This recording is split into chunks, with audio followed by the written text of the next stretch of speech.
at 3, and I've seen him, as low as 5 on some, I guess mock draft boards and things like that. Now, obviously those individuals aren't the one doing any drafting. So I think at the end of the day, it comes down to the 32 teams and really maybe the 8 or 10 teams that actually want a quarterback in the first or second round to truly just fall in love with him. And I think today is a perfect day for Sam to show that, to kind of get one of those teams to say, hey man, this is a guy that, not only could, go out and win games for us, but also lead our franchise. Worth noting, guys, there is 32 representatives from all 32 teams, but the fact that there are a lot of head coaches and GMs currently at owners' meetings today in Palm Beach, Florida, it prevents guys like Mike Tomlin, who is very well known for being in the weeds and present for these types of things, likes to have his boots on the ground to get good eyes on a potential quarterback and replacement for Ben Roethlisberger like a Sam Howell. We know Mitch Trubisky's there, a former Tar Heel, but their work not done necessarily at the quarterback position. Mike Tomlin said yesterday, I am ticked off that I cannot be there at Chapel Hill to watch this. And you imagine Mike Tomlin may represent a lot of different figureheads in the league that want to be there. So because of that, UNC officials have announced there will be a second throwing session scheduled, so more of those head coaches and GMs that couldn't be present today, despite the fact they have representatives there, will get another chance to see Sam Howell live. And think of how cool that is, guys. Yeah. I mean, the fact that Sam is still throwing today. I mean, the fact that he could have just said, okay, well, then that's when I'm going to work out. And number one, dedication to his university, but the fact that, EJ, he just loves ball. No doubt about it, E. And that's why I say the pro day is not just about you as an individual. It's about you, the guys on your team. So obviously Sam's still throwing today, keeping the schedule as normal is a great way to help a lot of these guys that are just coming out. And then even a guy like Ryan Switzer, who's obviously right here catching the out route right here. But I did want to just mention I love what Sam's doing to start his workout, guys. Getting under center, showing the 5-step drops, something that he didn't do a lot of at North Carolina, and really right there checking off another box, kind of answering all the questions, going through a West Coast type offense progression right there, all the way across the field, left to right, and finding his wide route to his running back, Ty Chandler. I just love the way that they've choreographed this beginning of the workout. EJ, you mentioned Ryan Switzer, former Tar Heel, running those routes. Along with Ryan Switzer, Ty Chandler, Garrett Walston, Sam Mobley, Anthony Marple. Those will be the young men running routes for Sam Howell. And one of those guys that looms large as well. We've talked a lot already early about Sam Howell being the headliner. Ty Chandler, a dual threat, guy out of the backfield, posted career best transferring over from Tennessee. 182 rushes, over 1,000 yards on the ground, 13 touchdowns. I think where he will really, improve and really nourish a team is as a receiver. I mean, he was used a little bit here at Carolina, hardly ever at Tennessee.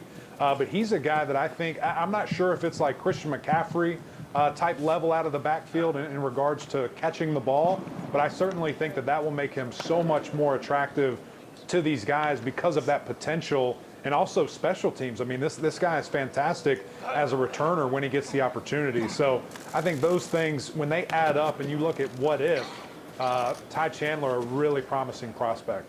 Well, watching now, some may say, well, what's this all for? Some may ask. Well, it's very clear what this is for. These guys are trying to impress upon these representatives from all 32 teams, their ability, in the hopes that they will hear their name called on draft day. And as for the draft, all 3 days of the NFL coverage will air on ESPN and ABC for the 4th consecutive year. 2 networks with distinct telecasts on the first 2 nights, April 28th and 29th, and then ABC will be simulcasting ESPN's coverage on the final day of April 30th. So these guys hoping to make a statement so they can hear their name, ideally on the 28th, but throughout that weekend, and ESPN will have all your coverage kicking off on April 28th. Going back to the coaches being there in person, I can understand Coach Tomlin's point of view. I mean, if you're seriously thinking about drafting any player, especially a quarterback, it's one thing to watch it on TV and one thing to watch it on tape, but it's another thing to see it in person. And you got all kind of experience with Big Ben over there and the way he could throw, and all of a sudden you get a chance to see a young kid in person. It makes a big difference than if you're just watching it on tape. EJ, what'll Coach, I separate agree. Sam Howell and sneak him into the first round? When I really, everything that I've seen and from a ton of different views and obviously people's opinions, but it looks like it's between him, Ritter, and Matt Corral from Ole Miss for really that last spot. And maybe it's the Lions at the end of the first round. Maybe it's another one of those teams. When you look at those three guys, in your opinion, man, how can Sam steal that spot? What about his game do you like the best? Yeah, well, for one, if you turn the tape on, you'll see that he's a warrior. This is a guy that if you have a team that you're not as strong at, right guard, if you're not as strong as at left tackle, things like that, Sam is a guy that we've seen time and time again still be able to make plays. Now, of course, that does get quarterbacks in trouble, especially at the NFL level, because like I always say, you're going against some true werewolves on the other side of the line of scrimmage. But I think when you look at Sam Howell, man, he may not be the most talkative guy and the loud voice and all that, but he's a baller. And this dude he leads by example. I really love how clean his workout is, guys. If you can't hear, I was saying good ball, good ball. Like everything's right on the spot. And that's what you got to do when this route's on there, man. This is supposed to be easy, and that's how Sam's making it look almost like, this is a day just throwing the ball around to his guys. I love what he's doing. Really interesting as you kind of see Sam Howell there behind him, a face that I recognize, Chris Spielman, former standout on the field himself, Ohio State Buckeye, played for the Lions, had a good career in the NFL, is now a special assistant to the CEO of the Detroit Lions. Detroit Lions, very well known to have the #1 pick in the draft, but beyond that, have the 32nd pick in the first round as well. So maybe they elect to go somewhere else non-quarterback at that first pick. Most likely that's expected. And then you come back around at 32, and maybe Sam Howell is the guy that they really desire there. So Exactly. Chris Spielman right in the fold, directly behind Sam Howell, watching right now, worthy of note. They didn't dip too much in his junior campaign, some decision-making of question, but keeping in mind he lost 4 1,000-yard producers, both in his backfield and on the perimeter. So what do you need to see answered today? All right, well, we're about to see it right here as he hangs out a perfect go ball. And that wasn't a completion, but that was a great throw. Bottom of the hash right there, the NFL hashes that they're using in the pro day. But I think the biggest question that Sam is answering right now is getting under center and the footwork. That was the biggest thing I wanted to see him show here. His footwork is so clean, guys, and I almost wish Coach Longo would have put him under center a little bit more because he looks so fluid and so clean, especially with the dimensions that you can bring from the play action pass. But I think that was one of the biggest question marks that he wanted to answer to these scouts and GMs. Can you get under center? Can you process from, when you turn your back to a defense and snap your head back around to assess what the defense is doing schematically and still throw a dime? So, again, like I said, the way that he's choreographing, and EMAC, one more thing, when they have this huddle, guys, I think that's so important because that shows that Sam's running his show. This is, you know what I mean? Like when you get the script and say, hey, guys, all right, you run this route, you run this route, you run this route. All right, ready, break. That's what GMs and scouts want to see a quarterback do because you're the CEO once you get the keys to the car. The leadership qualities that you're seeing already from Sam, just post Carolina. I know he's still wearing the Navy and the Carolina blue here, but just seeing how he's even evolved from those days is very impressive. And JC, I think what you mentioned about a little bit of a dip in some numbers wise, and you mentioned the losing 4 1,000-yard producers. I think the most important of those 4 was the fact that he lost 2 generational running backs. And so Ty Chandler comes in, is obviously a great help, but what does Sam have to do? He has to change his game and be a runner. I mean, he rushed for over 1,000 yards from scrimmage when you take away the sack numbers, which I hate that that's penalized the quarterback, but he changed his game and he became a absolute threat. I mean, a fullback with a cannon on his arm when it came to running the football and just bodying guys as he plunges into the end zone. I think that's something that is going to be enticing for NFL teams. Will he have the ability to do that, Eric? Back there that he can move around. Will he have the ability, Eric, will he have the ability to do that at the next level? 183 carries. He became legitimately a threat, like you're saying, on the ground. Can he do that at the next level? Bigger bodies, more speed, windows tighter. Not at that level, right? Not at 100+ carries, but I certainly think little wrinkles here and there in a zone read or just his natural ability to take off and run. I definitely don't think it's going to be a designed runner in any stretch of the imagination, but it is attractive to really show that off. EJ, I wanted to ask you, though, with those numbers, I mean, the fact that he was sacked 48 times, 100+ in his entire career, 48 last year, I know it's not all on him. I know it's not all on the offensive line, but if you're an NFL GM, if you're a scout, whatever, is that number like scary to you, or is it just a kid growing up bigger, faster, stronger than people?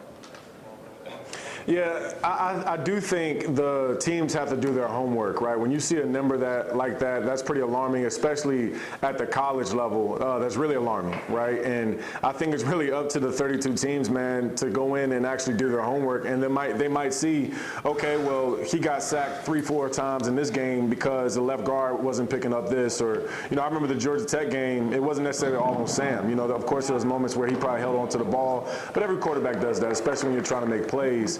So I think the biggest thing is a matter of the teams actually not just looking at the paper and seeing the stat and actually, doing some due diligence and homework and, figuring out, okay, was this on Sam or was it not?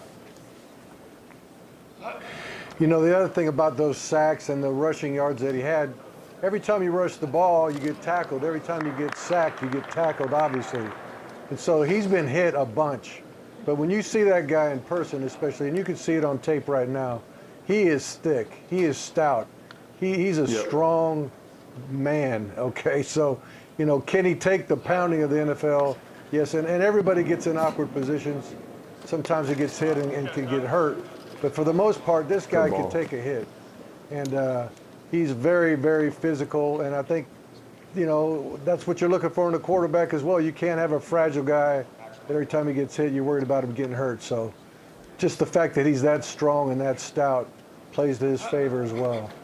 Coach Rick, as I watch, and Coach, you're a former quarterback. You're an offensive-minded guy, as a former offensive coordinator and a head coach for a long time. But the offense, I mean, you see it. You can assess this talent as good as any. To my untrained eye, as I watch Sam Howell here, feels like he's been incredibly accurate. Minus the one missed deep ball, which EJ said was still a good throw. It seems like he's shown everything he can to this point thus far. Yeah, I mean, in these drills, and EJ mentioned it, you ought to hit 95%, if not every single shot, because it's scripted. You've been practicing it. There's nobody in your face. Everything's clean. There's no DB disrupting the route. And you got to be accurate. You got to hit guys on the money. And the fact that you can not only complete the ball, but hit him on the run is important. So, I used to have a stat that would say completion, but also I'd have a stat that said bullseye. So you might have some completions, but they're not bullseyes. You're not hitting the target exactly where you got to hit him, where he could get the yards after the catch. So in a drill like this, as EJ mentioned, in the top 10, and they're like, hey, is this Dion? I was like, nah, this is EJ. They're like, oh, my bad. We meant to call Deion Jordan. So the Dolphins called him on the table back in the day. But nonetheless, I got picked 12 picks later, so that was still good. But yeah, man, you won't really know. That's why, you can't get caught up in the scouting.coms and NFL. You can't get caught up in that. You just got to focus on what you can do. And that's exactly what Sam's doing. And at the end of the day, whether he gets picked first, second, third, it doesn't matter. You just got to go where the right fit is, because the worst thing is to go early and then it not be a good fit for you. That's right. Hey, I would have been Dion that day, EJ. Yeah, this is Dion. You got it. Hey, be like, Coach, you can call me Dion. That's fine. That's right. that's my nickname. Yeah. My grandma used to call me Dion. Hey, EJ, I have another process question for you. When you talk about, like, after this, and I know Sam is doing another private workout, but did you do private workout, like, for individual teams? Were there phone calls? I mean, from pro day to draft, what did that look like? What is going to be next for Sam Howell?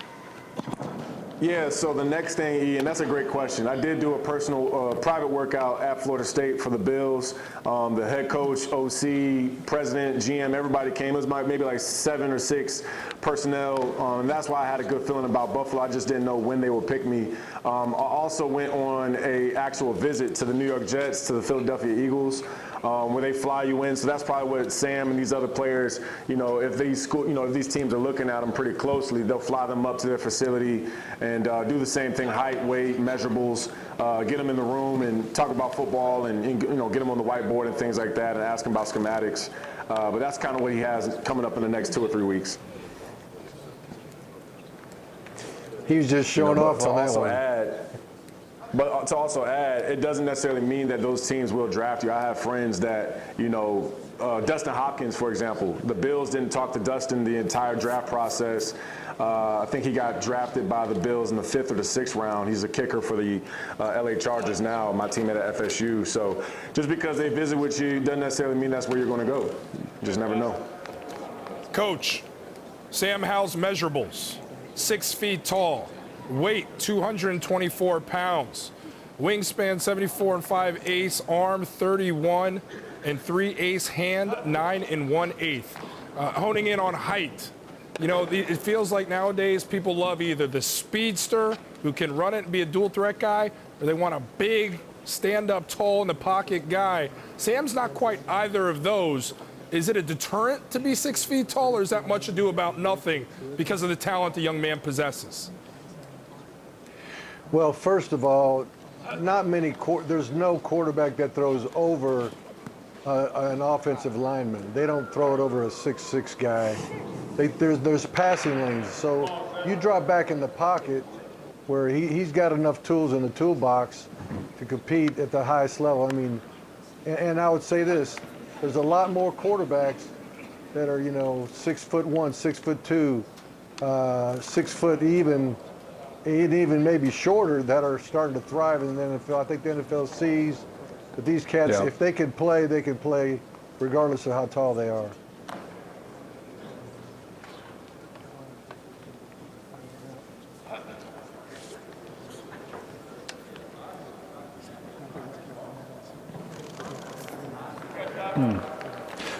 That D-ball, guys, is so beautiful. I'm not sure if there's a quarterback in all of college football that threw a better one in 3 years that Sam, played here in the ACC for Carolina. It's just every time I remember us sitting in the studio, see him 5-step drop, let it loose. I mean, it was points. I mean, that guy it's just freaky how accurate he is.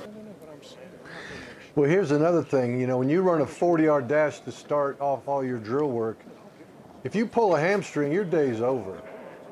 I mean, I've literally seen kids pull hamstrings, tweak a muscle, running the 40, and then all of a sudden when it comes to position drills or more importantly for a quarterback, the throwing and catching, if you can't do that, you've wasted everybody's time, and it's a horrible day when that happens. So sometimes guys won't run a 40 on the front end just to make sure they don't pull a muscle, so they could do the things that are most important for those scouts to see. Yeah, absolutely, Coach. I mean, it made a lot of headlines the other week with David Ajabo over in Michigan, who tore his Achilles at his pro day. So, look, it's a violent sport, but even the non-contact stuff on the biggest day of your potential professional career, you want to get through it clean.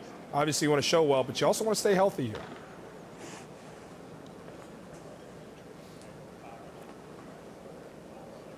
Guys, I think when we look at quarterbacks nowadays, and there's so much excitement, attractiveness of guys that can throw these sidewinder passes, these awkward angles.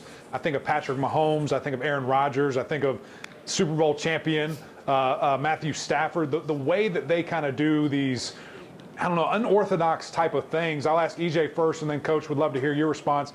Did you guys think about that? Did you practice that in the offseason or leading up to this stuff? Or is it just gamers, man, that they find a way to do these silly passes? Nah, you practice it, E. As quarterbacks, we throw the ball so much, man, that, it almost becomes second nature. And if you can't throw the ball from different arm angles, and of course, let's not forget, and we all know this, I mean, once Sam gets in a real game, that's where I think he's going to light up. Of course, he's sharp today, and every quarterback should be. But I feel like once you get in game action, you got to do whatever you got to do to get that ball off and get that completion, because I guarantee you the coach doesn't care when you get into the meeting room the following day if you didn't get it done. So I think that's why a lot of times you got to practice it when you're just at your home turf.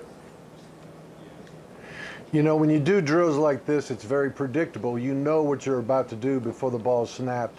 You know that you might throw at a different arm angle before the ball's even snapped. But what happens in real life, as as we all know, is, the play dictates what kind of arm angle you need. Am I running full speed to my right? Am I running 3/4 speed because I got space? Am I dodging somebody and and a guy's got his arms up and I got to throw it to the side. I mean, you know, the game will dictate where that arm angle has to be. It's nice to show that you can throw at different arm angles, but it's not real life until you get in a ball game, and that really dictates how that ball comes out. Guys, as I watch Sam Howell, and Eric, you've mentioned this before, when we talk about NFL draft prospects, everybody wants to say, okay, give me a comp. And it doesn't mean they're going to have a similar career, but it shows you that somebody's made it work with maybe that skill set or that body, right? So nobody's going to say, oh, Eric said he's this. But who is a comp? And I know, EJ, you haven't really felt like one has stood out as like, that guy reminds me of Sam Howell. Eric, who would your NFL comp be to Sam Howell? Yeah, for me, it's so funny when I do these NFL comps and oh, this player reminds me of this or that. For basketball, for football, I mean, I'm talking about Hall of Famers. I'm talking about the best to ever do it. I don't think there's any sense in comparing to someone to, you know, an average, you know, quarterback or a backup or a second stringer. So for me, it's not necessarily that he will be that. But this is who he reminds me of, and that's Drew Brees. And when I see the size, when I see the way that they throw it, the great footwork, the accuracy, it reminds me of Drew. And I've thought that since really his freshman year coming into Carolina here. I will say one thing that is better, it seems, is just the deep ball. You know, he has a very, very strong arm, but when I just look at his game, those two mirror in a lot of ways to me, throwing motion and the things they like to do. Yeah, and E-Mac, I'll double down with you on that one. This is going to be another Hall of Famer. I'm going to say he reminds me of Russell Wilson. If you look at the way going back to NC State when Russ could run, I mean, Russ torched us at Florida State, man. I think it might have been 2010. We couldn't stop him, you know what I mean, just because of the way that he could throw the ball, he could run. I think they're similar size, similar builds, actually. So, you know, maybe an NFL team's going to get similar to what Russell Wilson has brought Seattle for so long, and now going to be the Denver Broncos. So I would say he reminds me the most of Russ. Yeah, look, and if EJ, you're looking for a leg up, I mean, Sam Howell has an inch on height with Russell Wilson. Wilson measured at 5'11", coming out of Wisconsin. Sam Howell 6 feet measured today.